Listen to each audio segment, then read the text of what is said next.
Good evening बच्चों। कल अपन लोगों ने जो जीएसटी की 5 कंडीशन होती है उसमें से एक कंडीशन डिस्कस की थी कि पर्सन टैक्सेबल होना चाहिए। अब एक कंडीशन थी कि गुड्स और सर्विस होना चाहिए और उसकी सप्लाई होनी चाहिए। तो आइए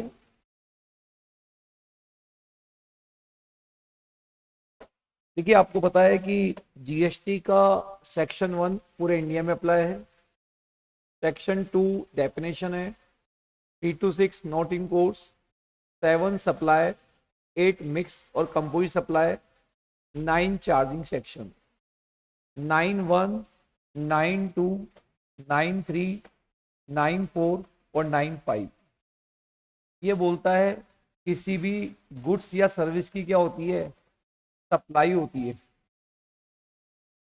किसी भी गुड्स या सर्विस की क्या होती है, सप्लाई। सप्लाई का नेचर इंट्रा है, सप्लाई टैक्सेबल पर्सन ने की है और वो सप्लाई नॉट एग्जेम्प्ट। अगर ये पांचों कंडीशन क्या हो जाती है, पूरी हो जाती है, तो जीएसटी लगेगा।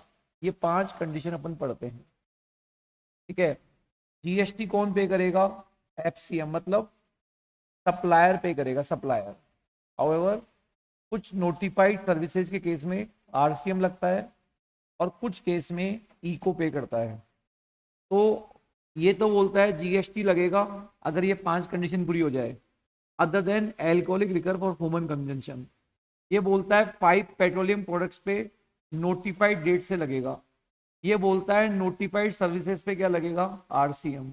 और ये बोलता है कुछ केस में क्या लगेगा, इको। तो लगेगा नहीं लगेगा, कंडीशन नंबर 1, 2, 3, 4, 5। और कौन पे करेगा, तो कल अपन ने देखा था कि person should be taxable person, ठीक है। आज अपन देख रहे हैं गुड्स किसे कहते हैं, सर्विस किसे कहते हैं और सप्लाई किसे कहते हैं। इसके क्वेश्चंस देखने हैं अपन को, ठीक है। और फिर समय बचेगा तो कौन पे करेगा वो भी आज ही डिस्कस कर लेंगे अगर टाइम बचा, नहीं तो कल देखेंगे। अब सबसे पहले हम बात करते हैं सप्लाई। सप्लाई में सेक्शन है 7(1)(a), AA, B, C, section 7(1)(a), section 7(2)(a), B, 7(3)(a), B और 8(a) और B, शेड्यूल 1, शेड्यूल 2 और शेड्यूल 3। जीएसटी लगने के लिए सप्लाई होना चाहिए। तो एक स्ट्रेट फॉरवर्ड क्वेश्चन आपसे पूछेगा, बताओ सप्लाई किसे कहते हैं। तो ये मेन सेक्शन होता है। Supply include sale, transfer, barter, exchange, licence, lease, है ना, disposal made, agree to be made, for consideration during the course of business और फर्दरेंस ऑफ बिजनेस। इसे कहते हैं सप्लाई। मतलब सप्लाई होने के लिए आपने इनमें से कोई किसी भी प्रकार की कोई एक्टिविटी की है, बिजनेस है और कंसिडरेशन होना चाहिए। हाउएवर एक ऐसा केस है that is the import of service, जहां बिजनेस ना हो, केवल कंसिडरेशन हो तो भी सप्लाई मानेंगे। और 4 ऐसे केस है जहां पे कंसिडरेशन ना हो तो भी सप्लाई मानेंगे। लेकिन इन 4 के अलावा अगर कोई केस और होगा और कंसिडरेशन नहीं है तो बच्चों सप्लाई नहीं मानेंगे, ठीक है। वो 4 केस कौन से होते हैं, अगर आपने किसी एसेट्स का परमानेंट ट्रांसफर किया है, परमानेंट आपने किसी को बेच दिया और खरीदते समय उसकी आईटीसी ली थी, आपने अपने डिस्टिंक्ट पर्सन या डिस्टिंक्ट एस्टेब्लिशमेंट या रिलेटेड पर्सन को कोई सप्लाई किया है during the course of business या फर्दरेंस ऑफ बिजनेस, ठीक है। अगर आप प्रिंसिपल अपने एजेंट को या एजेंट अपने प्रिंसिपल को कोई सप्लाई करता है। चौथा था import of service, import of service from related person, from distinct person during the course of business, तो उसको सप्लाई मानेंगे। अब इंपोर्ट ऑफ सर्विस जब कंसिडरेशन आएगा तो बी लगेगा और जब कंसिडरेशन नहीं होगा तो 1 लगेगा। ये चीज आप ध्यान रखना, इंपोर्ट ऑफ सर्विस बहुत इंपॉर्टेंट है, ठीक है। अच्छा, एक क्लॉज और है, अगर कोई क्लब अपने मेंबर्स को कंसिडरेशन के बदले कोई भी गुड्स या सर्विस की सप्लाई करती है उसको सप्लाई मानेंगे। भले ही अदर किसी भी केस लो में क्लब और मेंबर को एक ही माना है, बट जीएसटी में बच्चों अलग अलग माना है। तो बच्चों ये तो बताता है सप्लाई है, और शेड्यूल 1 बताता है कौन से केस है जहाँ सप्लाई इवन विदाउट क्वेश्चन भी सप्लाई मानेंगे।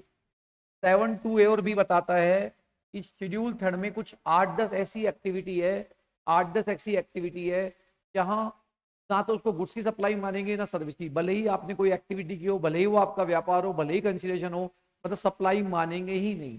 उसको बोलते हैं नेगेटिव लिस्ट ऑफ सप्लाई। क्या बोलते हैं? Negative list of supply. ठीक है, अब पहले यहां से तय होता है कि वो सप्लाई है या नहीं है। अगर सप्लाई है या नहीं है, अगर नहीं है तो बात खत्म। अगर है तो सप्लाई का नेचर क्या है, वो गुड्स की सप्लाई है या सर्विस की सप्लाई है। बिकॉज जो आगे वाले चैप्टर्स होंगे वहां गुड्स और सर्विस के नियम अलग अलग है। जैसे फॉर एग्जांपल कल आपने टैक्सेबल पर्सन जब पढ़ा था, उसके क्वेश्चंस किए थे, सर्विस वाले के लिए 20 लाख का टर्नओवर अप्लाई होता है, गुड्स वाले के लिए 40। इसलिए ये सेक्शन आपको बताएगा कि वो गुड्स की सप्लाई है या सर्विस की सप्लाई है। तो अगर कहीं डिस्प्यूट है तो शेड्यूल 2 बता देगा कि वो गुड्स की सप्लाई है या सर्विस की सप्लाई है। फर्दर मान लो शेड्यूल 2 में वो सिचुएशन कवर नहीं है, कोई नई ऐसी सिचुएशन आ गई जो शेड्यूल 2 में कवर नहीं है, तो गवर्नमेंट नोटिफिकेशन इश्यू करके भी बता सकती है कि वो गुड्स की सप्लाई है या सर्विस की सप्लाई है।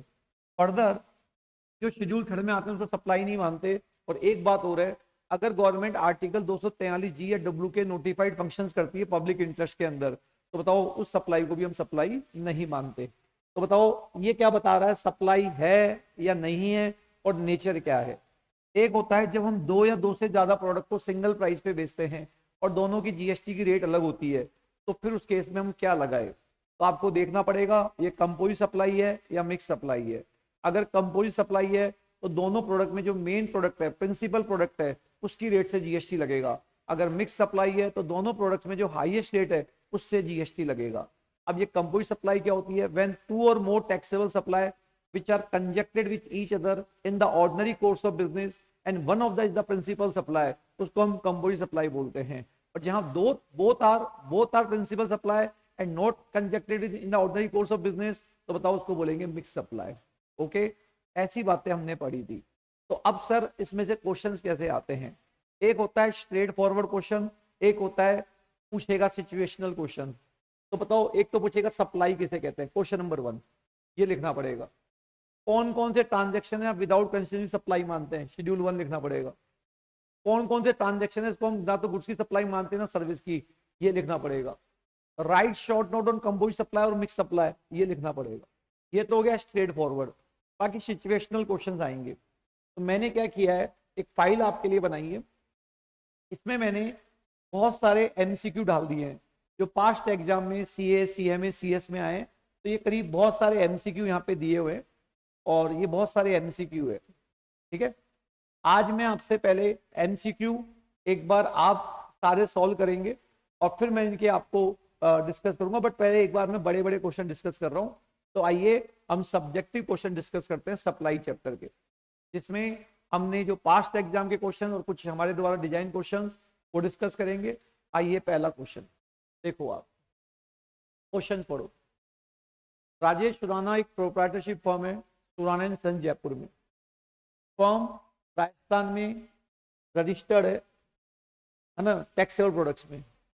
Firm also provide taxable consultancy service. Okay, Rajesh Surana has provided consulting service to his brother mister Akhilesh Surana located in USA without any consideration. The product manufactured by Akhilesh are similar to the one manufactured by Rajesh. Mr. Surana charged 3 lakh for providing similar consulting service to other independent customers located in USA. Compute the GST liability in the given case, assuming rate and GST A. देखो बच्चों, पढ़ो इस question को।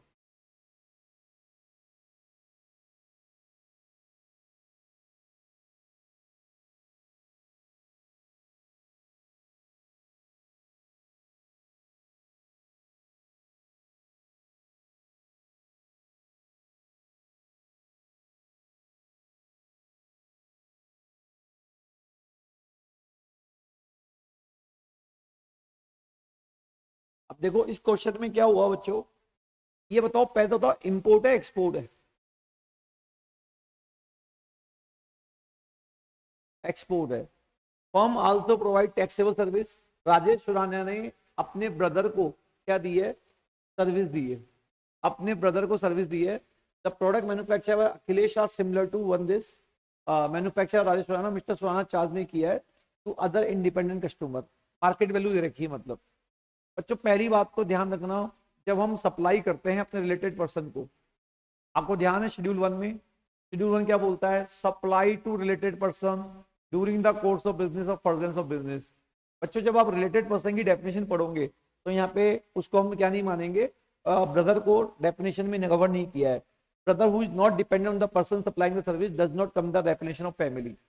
तो उस case में जब वो ब्रदर रिलेटेड नहीं है तो बताओ फिर शेड्यूल 1 अप्लाई नहीं होगा, और जब शेड्यूल 1 अप्लाई नहीं होगा, तो शेड्यूल 1 जब अप्लाई नहीं होगा तो बताओ फिर क्या होगा, कंसिडरेशन नहीं है, और शेड्यूल 1 भी अप्लाई नहीं हो रहा, तो बताओ जब कंसिडरेशन नहीं है तो सप्लाई नहीं मानेंगे। आप एक चीज समझो, अगर कंसिडरेशन है तब तो 7 होने के हिसाब से सप्लाई है, अगर कंसिडरेशन नहीं है तो शेड्यूल 1 में जाएंगे। अब शेड्यूल 1 के अंदर ये सिचुएशन है ही नहीं क्योंकि ये रिलेटेड पर्सन है ही नहीं, तो जब कंसिडरेशन ही नहीं है तो बताओ फिर सप्लाई नहीं मानेंगे, और सप्लाई नहीं मानेंगे तो जीएसटी नहीं लगेगा। ओके,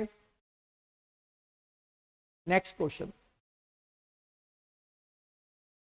सुधाकर चैरिटेबल ट्रस्ट है ना, गरीब बच्चों को फ्री ऑफ कॉस्ट में क्या आई का ट्रीटमेंट करते हैं, और donate cloth and toys to children living in slum area. बताइए,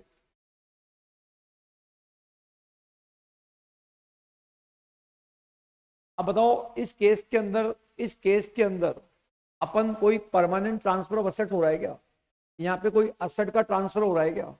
तो ध्यान रखना, अगर असेट का ट्रांसफर होता तो हम शेड्यूल 1 में बोल देते कि बताओ सप्लाई है। यहाँ किसी प्रकार का कोई असेट का ट्रांसफर नहीं हो रहा और ना किसी प्रकार की कोई बिजनेस एक्टिविटी भी है, तो बताओ दोनों चीज में से इसलिए इसको हम क्या नहीं मानेंगे बच्चों, सप्लाई नहीं मानेंगे। और सप्लाई नहीं मानेंगे तो बताओ जीएसटी लगेगा नहीं लगेगा? नहीं लगेगा। ये बताओ, आपकी एक फैक्ट्री दिल्ली में और एक डिपो मुंबई में है, और दोनों रजिस्टर्ड है, और बताओ आपने दिल्ली से मुंबई माल भेजा विदाउट कंसिडरेशन। बताओ बच्चों, जब एक पैन नंबर वाले के 2 रजिस्ट्रेशन होते हैं तो बताओ वो क्या कहलाते हैं? Distinct person. और जब डिस्टिंक्ट पर्सन को हम सप्लाई करेंगे इवन विदाउट कंसिडरेशन, तो बताओ क्या शेड्यूल 1 में कवर होगा नहीं होगा? तो बताओ जब होगा तो बताओ सप्लाई मानेंगे नहीं मानेंगे? मानेंगे।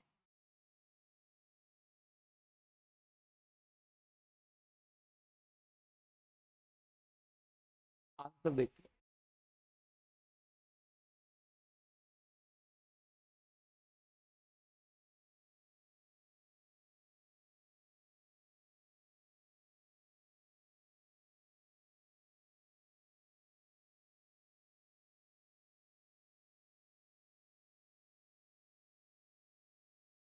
हो गया।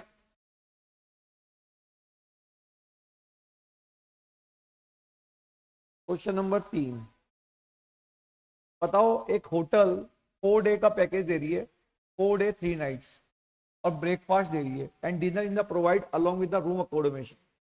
अब मुझे बताइए बच्चों, होटल के अंदर ब्रेकफास्ट देना मतलब ये एक पैकेज के अंदर सब कुछ आना, क्या ये ऐसी इंडस्ट्री में एक नॉर्मल होता है या एबनॉर्मल होता है?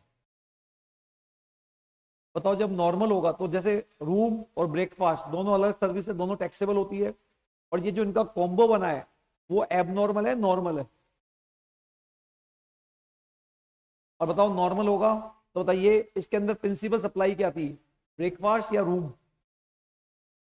तो बताइए इसको कंबोज सप्लाई मानते हुए बताओ जो रूम की रेट होगी इंटायर सप्लाई पे वो रेट लगा देंगे। आगे क्या बात समझ में? बोलो।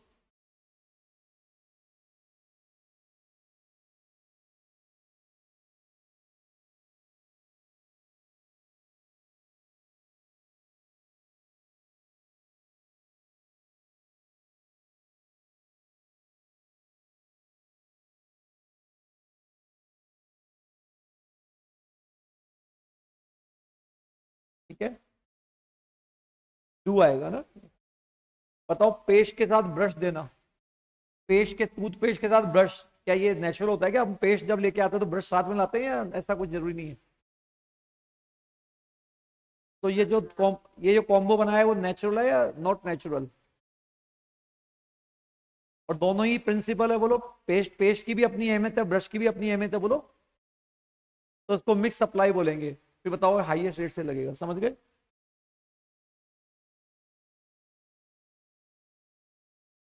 मिक्स सप्लाई बोलेंगे। तो देखो, या तो एग्जाम में डायरेक्ट क्वेश्चन आएगा राइट शॉर्ट नोट और मिक्स सप्लाई कंबोज सप्लाई, या इस तरह से सिचुएशनल क्वेश्चन आएंगे। ठीक है बच्चों, बताओ सर्विस और गुड्स एक क्लब अपने मेंबर्स को सप्लाई कर रही है। बताओ इनकम टैक्स में क्लब और मेंबर को एक ही मानते हैं म्यूचुअल एसोसिएशन में, और आपको पता है इनकम टैक्स में नियम है no one can trade with himself, but GST में बताओ क्लब और मेंबर एक ही होते हैं, अलग अलग होते हैं? तो आपको पता है सेक्शन 7(1) क्या बोलता है? अगर क्लब अपने मेंबर को कोई सर्विस देता है फॉर कंसिडरेशन, बताओ उसको सप्लाई मानेंगे? बोलो, चाहे कंसिडरेशन इमीडिएट हो फ्यूचर में, भले ही किसी केस लो में कुछ भी कह रखो, बट जीएसटी में बताओ सेम मानेंगे, अलग अलग मानेंगे? अलग अलग मानेंगे। आगे बात समझ में? बोलो। अब देखो, शेड्यूल 1 पे कैसे क्वेश्चन आते हैं बता दिया, कंपोजिट सप्लाई मिक्स सप्लाई पे कैसे आते हैं। अब देखो शेड्यूल 2 पे कैसे क्वेश्चन आते हैं। बताओ, आपको बताना है कि ये गुड्स की सप्लाई है या सर्विस की सप्लाई है। आपको मैंने बताया था कि अगर ऑनरशिप ट्रांसफर हो जाती है तो गुड्स की सप्लाई होती है, और जब ऑनरशिप ट्रांसफर नहीं होती तो सर्विस की सप्लाई होती है। बताओ पहला वाला बताओ, इमूवेबल प्रॉपर्टी को किराए पे देना। देखो अगर बेचोगे तो सप्लाई नहीं, इमूवेबल प्रॉपर्टी को अगर बेचोगे तो सप्लाई नहीं शेड्यूल के हिसाब से। यहाँ बेच रहा है या किराए पे दे रहा है? किराए पे। तो बताओ वो गुड्स की सप्लाई है, सर्विस की सप्लाई है? गुड्स जो स्टॉक का पार्ट है, बताओ उसको आपने क्या कर दिया, ट्रांसफर कर दिया। यूज करने के लिए दिया या ट्रांसफर कर दिया? बोलो। तो गुड्स की सप्लाई होगी, सर्विस की सप्लाई होगी? गुड्स की होगी। आपने किसी गुड्स का टाइटल ट्रांसफर नहीं किया, केवल राइट टू यूज दिया है। राइट टू यूज दिया है। बताओ आपने किसी गुड्स का ट्रांसफर किया but as per agreement position future में ट्रांसफर होगा, मतलब हायर परचेज। तो बताओ गुड्स की मानेंगे, सर्विस की मानेंगे? नहीं, गुड्स की मानेंगे। आप पोजीशन इमीडिएट ट्रांसफर हो या फ्यूचर में ट्रांसफर हो, शेड्यूल 2 में लिखा हुआ है, कुछ सर्विस की सही, गुड्स की सप्लाई मानेंगे। समझ गए क्या? मैंने लिखवाया भी, आपको देख लेना आपकी कॉपी। तो ऑनरशिप इमीडिएट हो या फ्यूचर में, उससे कोई फर्क नहीं पड़ता। ठीक है, पढ़ना, शेड्यूल 2 में साफ साफ लिखा हुआ है। ठीक है। अच्छा, ये क्वेश्चन आपसे काफी बार पूछा जा सकता है। बताओ जीएसटी काउंसिल कौन से आर्टिकल में गठित है और उसके फंक्शंस क्या होते हैं? तो ये आपको फंक्शंस पता होने चाहिए जीएसटी काउंसिल। समझ गए? Question number 7, whether goods supply on hire purchase basis. फिर आगे वही क्वेश्चन। बताओ अगर हम गुड्स को हायर परचेज पे बेचते तो क्या बोलेंगे उसको, गुड्स की सप्लाई या सर्विस की सप्लाई?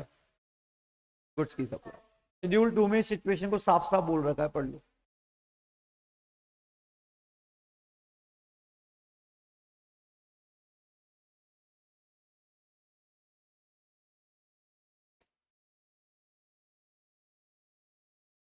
ठीक है।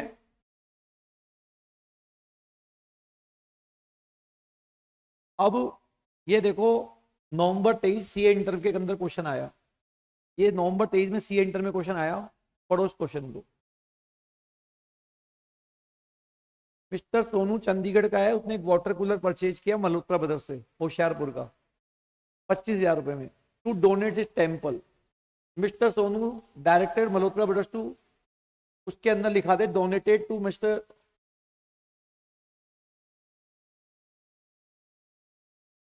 अच्छा बस मेरा नाम लिखवा दे। बताओ आपको ध्यान है, जब आप कोई गुड्स लेते हो और आप किसी को दान कर देते हो, तो बताओ इससे किसी प्रकार का आपको कोई कॉमर्शियल एडवांटेज हो रहा है क्या? बताओ। नहीं, अगर मैं उस पर लिख दूं कि सचिन अंजना क्लासेस लिख दो जब, तो ठीक है, तब तो उसको मानेंगे कि ट्रस्ट ने हमको बताओ कंसिडरेशन के बदले दिए सर। बोलो। अ, देखो, एक तो होता है कि मैंने वाटर कूलर खरीदा और दे दिया, है ना, मैंने वाटर कूलर किया और दे दिया। तो एक तो होता है कि भैया अपन को कॉमर्शियल एडवांटेज होगा। अब बताओ यहाँ किसी प्रकार का कोई कॉमर्शियल एडवांटेज हो रहा है, नहीं हो रहा है मुझे? तो बताओ, हो रहा है? ट्रस्ट ट्रस्ट ने क्या मेरे लिए कोई एक्टिविटी की है?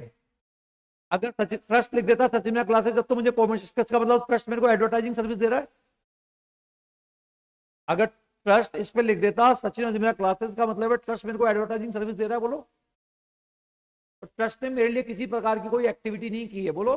मेरी इच्छा से मैं डोनेशन दे रहा हूं, उसको सप्लाई नहीं मानेंगे। बोलो, समझ गए?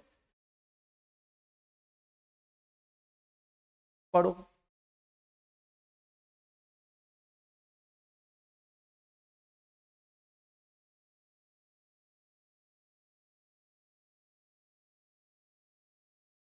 हाँ, मल्होत्रा ब्रदर्स ने जो सोनू को दिया उस पर तो जीएसटी लगेगा, क्योंकि मल्होत्रा ब्रदर्स ने तो वाटर कूलर बेचा है। तो मल्होत्रा ब्रदर्स जब सोनू को बेचेगा उस पर लगेगा, लेकिन सोनू जब मंदिर को दान दे रहा है तो सोनू को कोई कॉमर्शियल एडवांटेज नहीं मिल रहा तो उसको सप्लाई नहीं मानेंगे, समझ गए।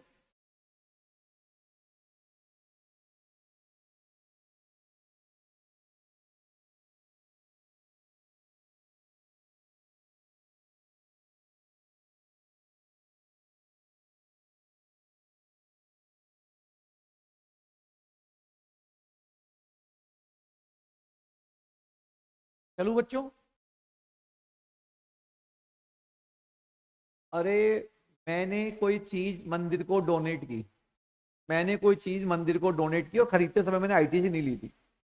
अब मंदिर ने मुझे केवल मेरा नाम लिख दिया कि सौजन्य से सचिन अजमेरा, तो अपन यहाँ पे कौन हो गया, सप्लायर मंदिर हो गया, जो पैसा देता है वो रिसिपेंट कहलाता है। सपोज करो मैंने जो दिया वो मैं रिसिपेंट हूँ, सप्लायर मंदिर हो गया। तो मंदिर ने मेरे लिए क्या एक्टिविटी की है बताओ, एक्टिविटी की क्या मंदिर ने मेरे लिए, कोई बोलो। एक्टिविटी वो जिससे मुझे कोई किसी प्रकार का कोई कॉमर्शियल एडवांटेज हो रहा है या मुझे किसी प्रकार का कोई कॉमर्शियल एडवांटेज। हाँ, अगर मंदिर अभी लिख देता सचिन में क्लास है तो मुझे कॉमर्शियल एडवांटेज होता नहीं होता, बताओ। तो यहाँ पे हम ये नहीं कहेंगे ट्रस्ट ने मुझे किसी प्रकार की कोई सेवाएं दी, जब सेवाएं नहीं दी तो फिर जीएसटी नहीं लगेगा। अच्छा, अब बताओ ये वाला पॉइंट, ये रजिस्टर्ड पर्सन है अहमदाबाद में, इसका हेड ऑफिस है सिंगापुर में, और उसने वहां से क्या सर्विस ली। बताओ, distinct person, without consideration, without consideration, बताओ 7(1) भी लगेगा, 7(1) भी लगेगा या शेड्यूल 1 लगेगा। अब शेड्यूल 1 लगेगा, रिलेटेड पर्सन में डिस्टिंग पर्सन ने दिया, फ्री ऑफ कॉस्ट दिया। बताओ मेरे पर्सनल पर्पज के लिए दिया, during the course of business दिया, तो बताओ उसको सप्लाई मानेंगे नहीं मानेंगे।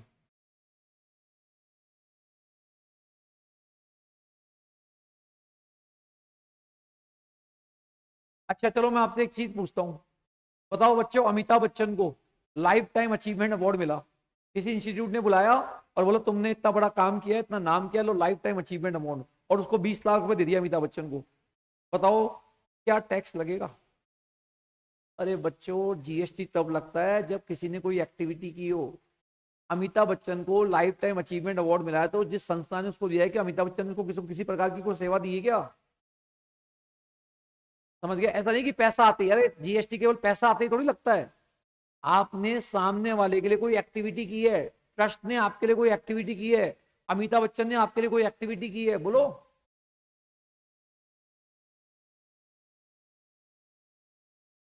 अच्छा, ये पेपर आया था कब, दिसंबर 23 ये, हाँ।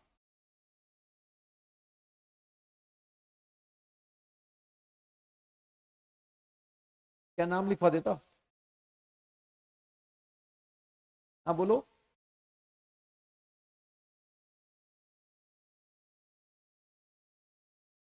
तो ये तो बोल रहा हूँ, ट्रस्ट ने क्या चीज का नाम लिखवाया। कई बार अपन बोलते हैं ना मेरे पिताजी के नाम से लिख देना, तो जिसका नाम लिखा उसका कोई एडवर्टाइजमेंट हो रहा है क्या। अगर सुनो, मान लो एक मंदिर है, मंदिर की, मंदिर में मैंने डोनेशन किया, उसमें कमरे पे मैंने मेरे फादर का नाम लिखवा दिया, और एक कमरे में मैंने क्या, सचिन अजमेरा क्लासेस का नाम लिखवा दिया, वहां बोर्ड है, इसका मतलब तो हुआ कि ट्रस्ट ने मुझे एडवर्टाइजिंग सर्विस दी है, बोलो। मेरे फादर का नाम लिखाने से ट्रस्ट ने क्या कर दिया मेरे लिए, बोलो। प्रोप्राइटर से थोड़ी होता है, ऐसे तो कोई ना कोई तो होगा ना, कोई तो फायदा होगा नहीं होगा। सचिन अजमेरा नाम लिखना हो गया, सचिन अजमेरा क्या है, कोई संस्था का नाम लिखो ना, जिससे उसका एडवर्टाइजिंग हो रहा है, बोलो।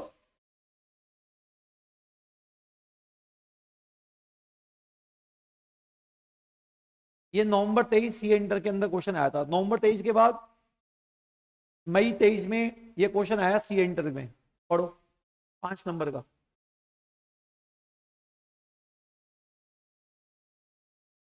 तो इसके अंदर आपको क्या करना है, कोई भी एक्टिविटी रहो जिसको गुड्स की सप्लाई भी नहीं मानेंगे, सर्विस की भी बहुत सारी है।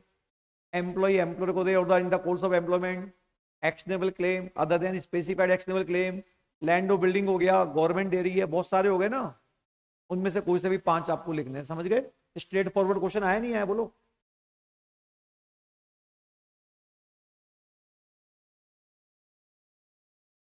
ये वो पूरे नाम आ गए, समझ गए, ठीक है। कोई से भी 5 लिख देने आपको। मई 22 में ये क्वेश्चन आया, मई 22 में 2 क्वेश्चन आए इसी चैप्टर से। देखो बच्चों, सीए के अंदर ये क्वेश्चन 2 मार्क्स का आता है, और यही क्वेश्चन अगर सीएमए में आएगा ना तो बताओ 4 मार्क्स, 4 मार्क्स से करीब का आ जाएगा, समझ रहे? बताओ।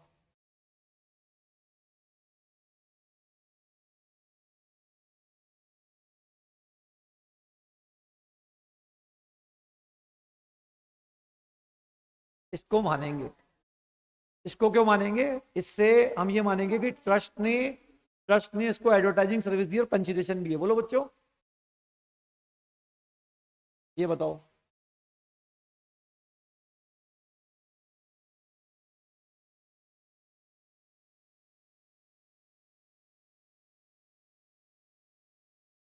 देखो ऐसे नहीं होता है सब। देखो कंसिडरेशन है क्या?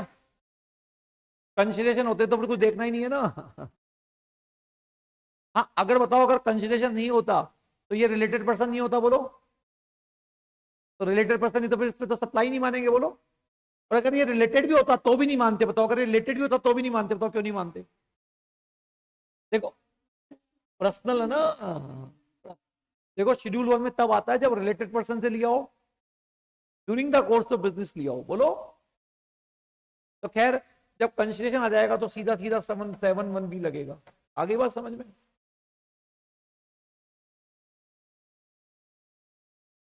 देख लो आप आंसर।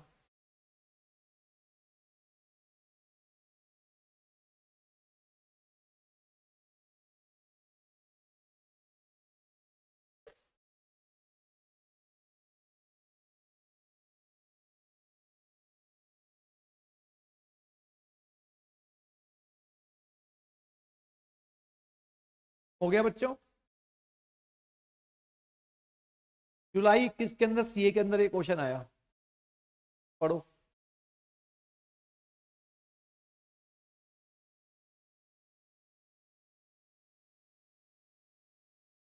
एक शादी का पैकेज बना दिया, double bed, fridge, TV, sofa सब आ गए, बताओ दुकानदार ने। बताओ ये फ्रिज, सीवी, सोफा ये सब क्या ऑर्डिनरी कोर्स में होता है या ऑर्डिनरी कोर्स में नहीं होता? मिक्स सप्लाई है, तो इन सभी प्रोडक्ट्स में जो हाईएस्ट रेट होगी उससे जीएसटी लगेगा, समझ गए बात को? तो उसने देखो आंसर कैसे दिया। सबसे पहले उसने बताया कि कंपोजिट सप्लाई किसे कहते हैं, बोलो।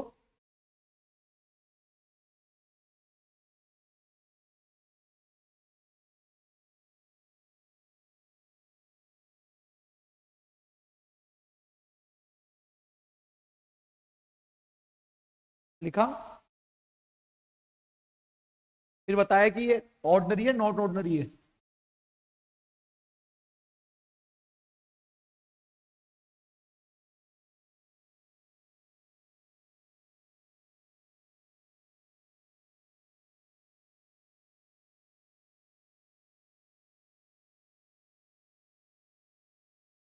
अच्छा बताओ, यहां तक की बात क्लियर है?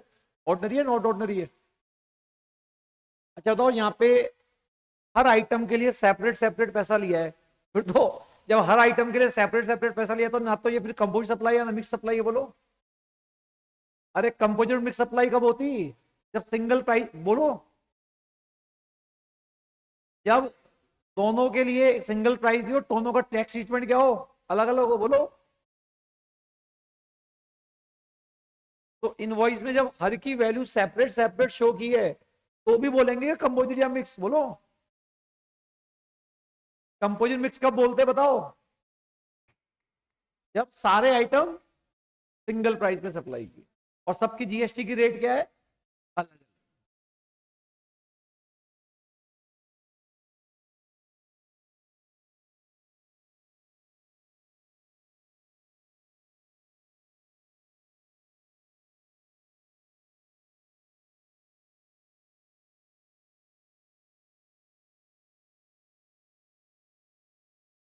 तो इसके अंदर अगर आप ये बोलो कि भैया अच्छा बताओ, अगर मान लो सबके लिए सिंगल प्राइस ली जाती तो फिर क्या बोलते, कंपोजिट या मिक्स बोलते? मिक्स बोलते। इसने क्या है वो सारी बातें लिख दी, सारे व्यू लिख दिए, ठीक है। नवंबर 20 के अंदर ये क्वेश्चन आया, डायरेक्ट क्वेश्चन देखो।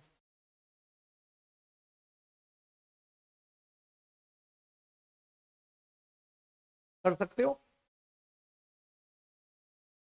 तो इसके अंदर आपको सेक्शन 7(1) भी लिखना पड़ेगा और शेड्यूल 1 लिखना पड़ेगा। ठीक है, पूरा लिखना पड़ेगा, इंपोर्ट सर्विस वाला पॉइंट लिखना पड़ेगा।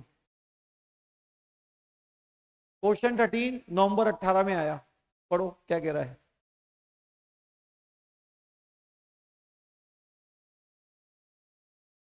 समझ गए?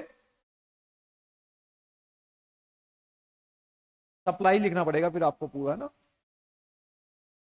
दिसंबर, अब ये सीएमए इंटर दिसंबर 23, सीएमए इंटर में देखो एक तो क्वेश्चन आया 7-7 नंबर का, ये बेसिक चैप्टर से आया। बताओ इनडायरेक्ट टैक्स के फीचर्स बताओ। ठीक है, और जीएसटी आने से बताओ इंडस्ट्री को क्या फायदा हुआ, सेंट्रल गवर्नमेंट को क्या फायदा हुआ, उनको क्या फायदा हुआ। समझ गए? ये आपके जो मॉड्यूल है ना उसके चैप्टर 1 में दे रखे हैं दोनों। अब एक क्वेश्चन ये भी सीए, ये सीए इंटर के अंदर न्यू स्कीम ओल्ड स्कीम में आया था ये। बताओ इस क्वेश्चन को। प्रगति ने लीगल एडवाइस ली पर्सनल प्रॉब्लम के लिए अपनी सिस्टर से, यूके में रहती है। बताओ इसको सप्लाई मानेंगे नहीं मानेंगे? पर्सनल प्रॉब्लम के लिए लिए,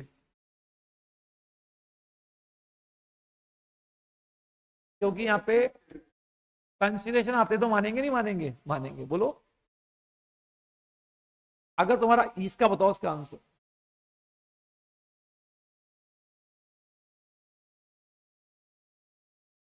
तो बताओ अगर बिजनेस के लिए है तो मानेंगे नहीं मानेंगे विदाउट कंसिडरेशन भी? और अगर पर्सनल लिया है तो नहीं मानेंगे। तो मानेंगे, नहीं मानेंगे और मानेंगे। ओके,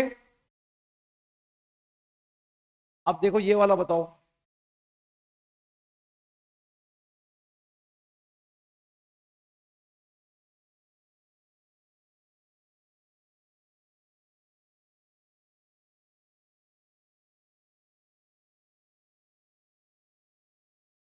बताओ सिंगल प्राइस पे दिया है, बोलो 5,000 पैकेट, बोलो क्या होगा।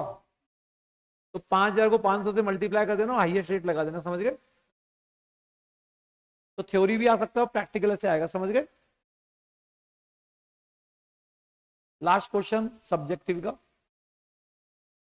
बताओ, बताओ फॉलोइंग सप्लाई है या नहीं है, पढ़ो। बताओ एमएलए सेवाएं दे रहा है, एमएलए एमएलए वाली सेवाएं देगा तो जीएसटी नहीं लगेगा, लेकिन एमएलए वाली सेवाएं दे रहा है, कॉमर्शियल प्रॉपर्टी को किराए पे दे रहा है। अरे एमएलए की एमएलए वाली, एमएलए को माफी है, एमएलए की एमएलए वाली सेवाओं को माफी है, ये बताओ। आपने अपील फाइल की हाई कोर्ट में, हाई कोर्ट आपसे फीस ले रहा है, शेड्यूल थर्ड में नहीं मानेंगे ना बच्चों।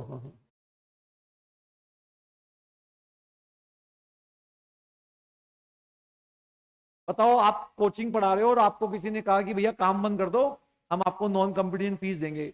अरे कुछ करना या कुछ ना करने के बदले पैसे मिले, उसको भी तो सप्लाई ऑफ सर्विस मानते हैं। ये बताओ।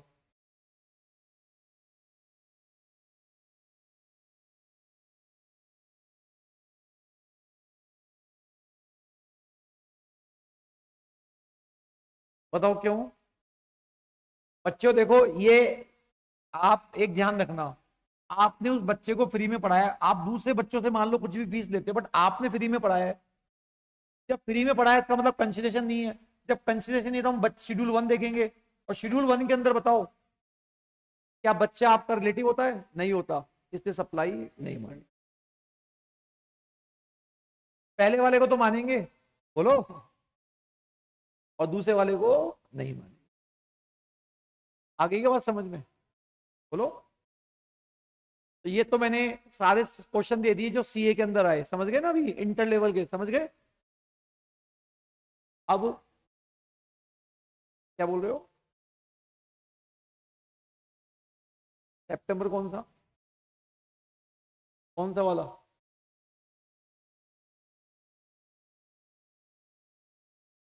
आप सितंबर में कहा हुआ, उसमें आया नहीं क्वेश्चन। अरे सप्लाई चैप्टर से क्वेश्चन आना चाहिए ना, है? अभी मैंने क्या किया, चैप्टर वाइज बता रहा हूँ ना। हाँ, बोलो।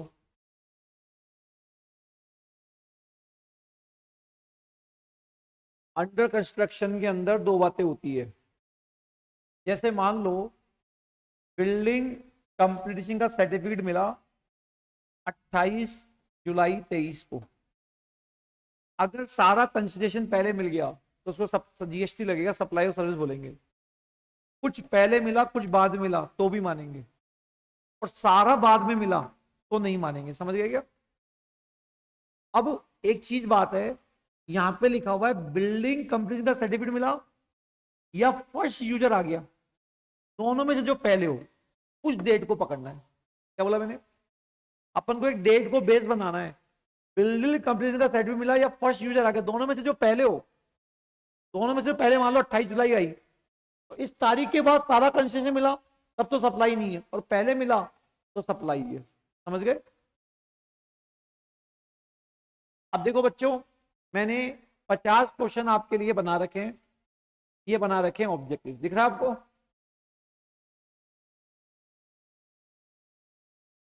क्वेश्चन भेज देंगे हम, ठीक है ना?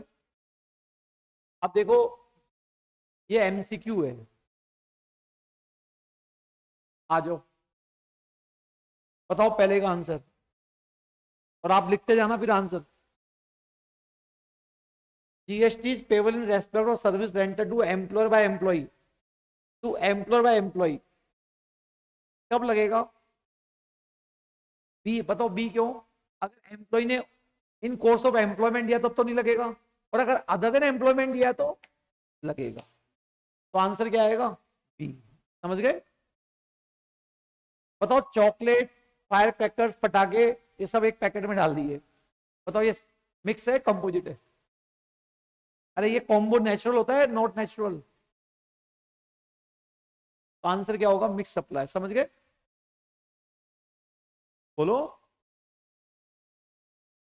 थर्ड बताओ। ये सीएमए फाइनल में आया, ये सीएमए फाइनल में आया, बताओ। महेश एक एम्प्लॉई है कहां पे?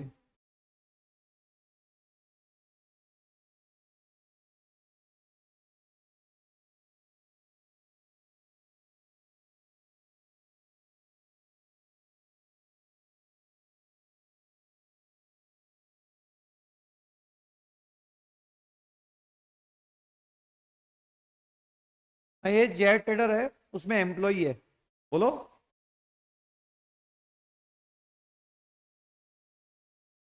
बताओ आंसर क्या हो, क्या कहना चाह रहा है ये question?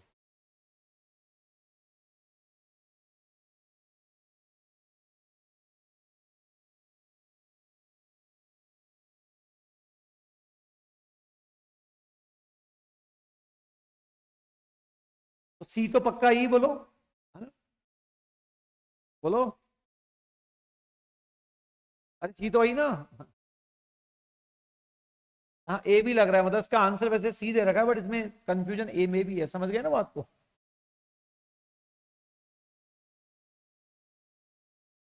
What will the tax rate application in case of composite supply? बताओ कौन सी रेट लगेगी कंबोज सप्लाई में? ए आंसर आएगा, बोलो। नेक्स्ट बताओ, जो ट्रक वाला होता है, जैसे अपन दिल्ली से जयपुर माल आ रहा है, ट्रक फ्रेट, तो फ्रेट के साथ रास्ते में इंश्योरेंस भी हो रहा है, पैकिंग भी हो रहा है, तो फ्रेट ये सब चीजें नॉर्मल होती है एबनॉर्मल होती है? कंबोज सप्लाई कराएगी, बोलो। अगला बताओ।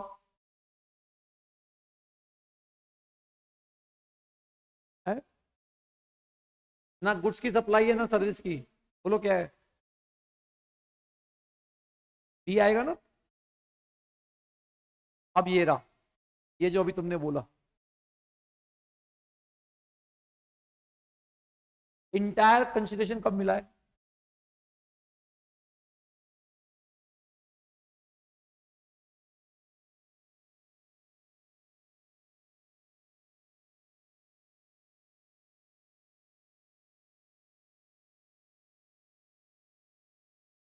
बताओ। बताओ सर्विस की सप्लाई मानेंगे ना? और अगर सारा पैसा बाद में मिला तो वो सप्लाई नहीं होती, बोलो। ठीक है? अब ये बताओ,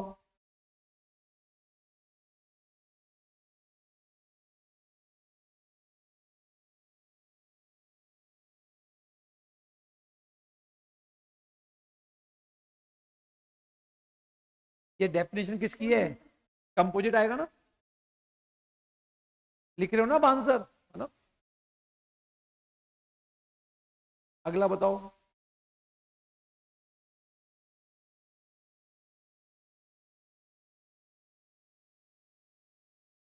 या बोलो, समझ में आ गई बात? ये बताओ, हाईएस्ट रेट से लगेगा, बोलो 11 बताओ, कौन सा करेक्ट स्टेटमेंट है?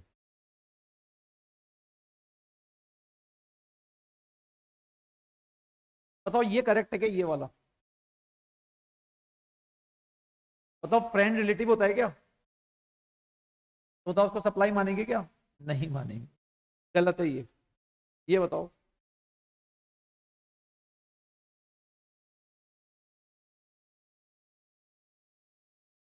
आपने अपने ब्रदर से सर्विस ली है पैसों के बदले, बोलो मानेंगे इसको? तो 7-1 भी लग गया ना, ये करेक्ट है, ये करेक्ट है। अगला बताओ,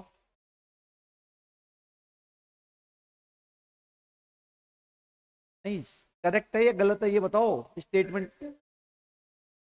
ये भी करेक्ट है, ये भी सही है,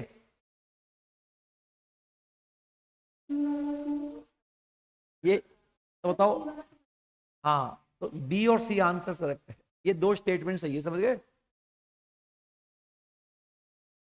सी तो सही है ना, अगर अपने अपने दोस्त से कोई सर्विस ली है लंदन से फ्री ऑफ कॉस्ट तो सप्लाई नहीं, सही तो है।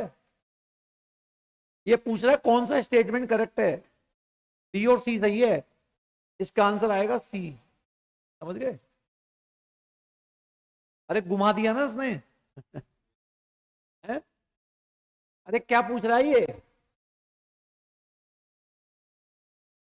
तो ये दो स्टेटमेंट सही है बोलो, ये कह रहा है कि आपने 5 लाख ले लिए इंपोर्ट पे, सप्लाई नहीं है, कैसे नहीं है? पैसा आता तो सप्लाई है ही, बोलो। अरे कंफ्यूजन है क्या कोई? इसका आंसर क्या है?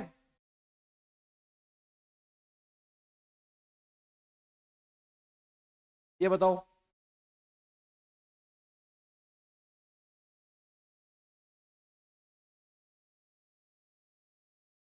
कौन सा शेड्यूल थर्ड में कवर नहीं है?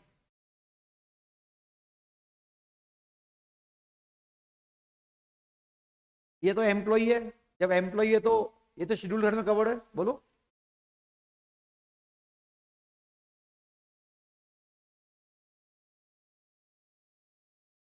ठीक है, बोलो।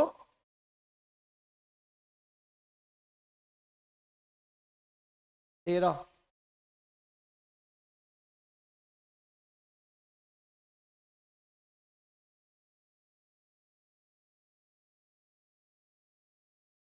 ये सही है और ये सही है, बोलो क्या आएगा? डी आएगा, समझ गए?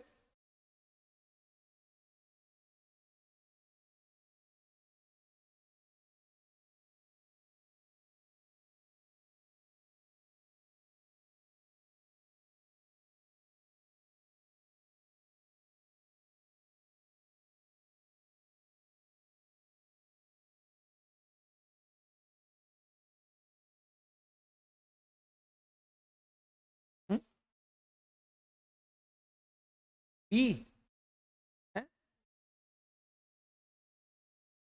गलत। देखो, अगर आप अपने स्टैब्लिशमेंट को दोगे वो तो सप्लाई है, आपने किसी को सर्विस दी, उसने बदले में आपको दूसरी सर्विस दी, बार्टर। अरे कंसिडरेशन कैश में हो सकता है, काइंड में भी हो सकता है, बोलो एक्सचेंज हो गया ना ये भी है। आपने हेल्थ सर्विस दी नॉमिनल चार्ज, उससे कोई मतलब नहीं, पैसा तो ले ही लिया ना, ये भी है। लेकिन अगर आपने फ्लैट बेचा, फ्लैट मतलब कंप्लीटेड बिल्डिंग या अंडर कंस्ट्रक्टेड,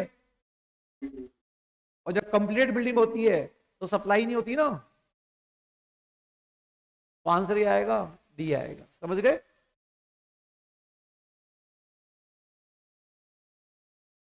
जीएसटी नहीं लगेगा, क्या नहीं होती, क्या बात कर रही हो तुम। अरे सप्लाई नहीं होती तो ये क्या क्वेश्चन पूछिए सब। अगर मान लो पांचों गेट नहीं हुआ तो क्या होगा, हवन होगा क्या।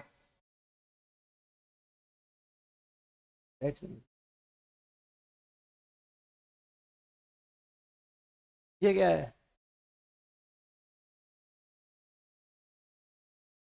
सप्लाई हो क्या मानेंगे, बोलो, ये बताओ।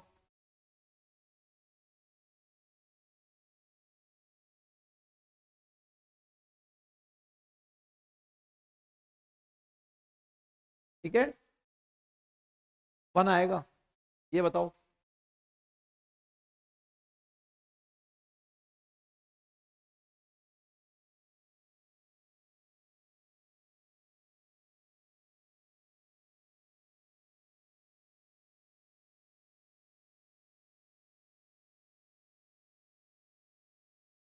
बताओ आपने किसी को कोई सर्विस दी यूं ही, सप्लाई कब होता है, जब एक्टिविटी हो, व्यापार के दौरान दी हो, व्यापार तो था ही नहीं तो फिर ए आएगा ना, बोलो।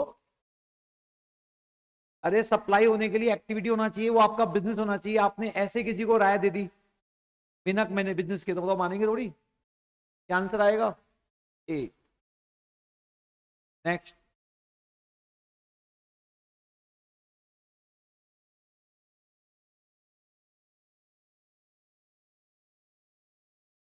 मतलब तीनों सप्लाई नहीं है, बोलो बोलो। All of the above answer आएगा ना। नेक्स्ट बताओ 19।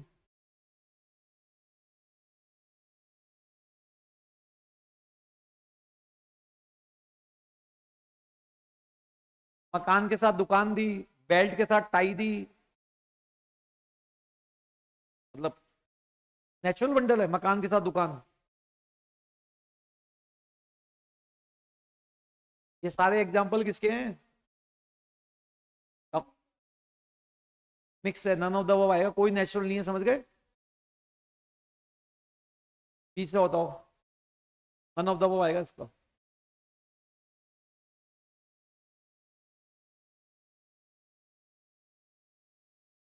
ए आएगा, समझ गए ना, बोलो। अगला, सारे सारे ही हैं, बोलो। अगला,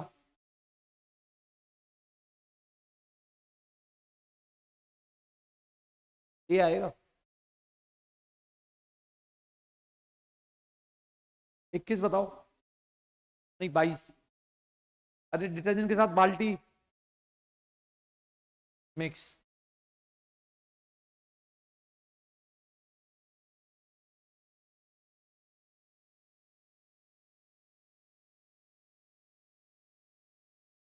बोलो। हाँ, क्यों। अरे लीगल हो या लीगल हो से कोई फर्क पड़ता है क्या, जीएसटी में, डीटी में, बोलो।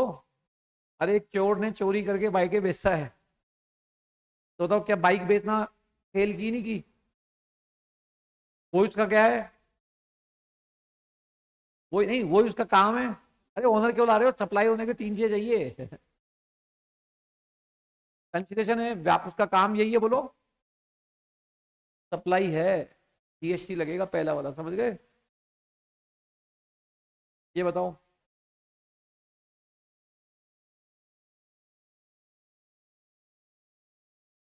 ए, ए आएगा, ए। नेक्स्ट।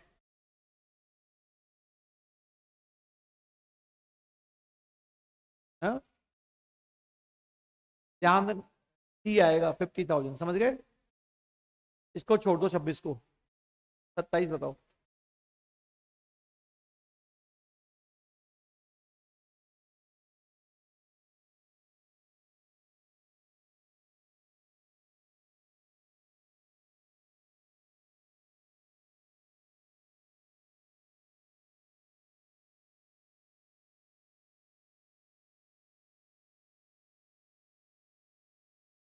आंसर क्या आएगा बताओ ना, गुड्स की सप्लाई ना, हाँ? देखो इंपोर्ट और सर्विस कंसिडरेशन है तो मानेंगे, इसको भी मानेंगे, लास्ट वाले को भी मानेंगे क्योंकि आपने आईटीसी ली थी ना। इसका करेक्ट आंसर क्या है, बी है ना। आगे बताओ।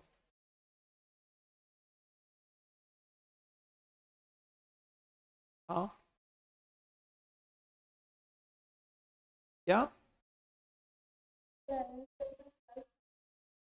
ठीक है चलो, क्लियर है यहाँ तक, कल देखे अब।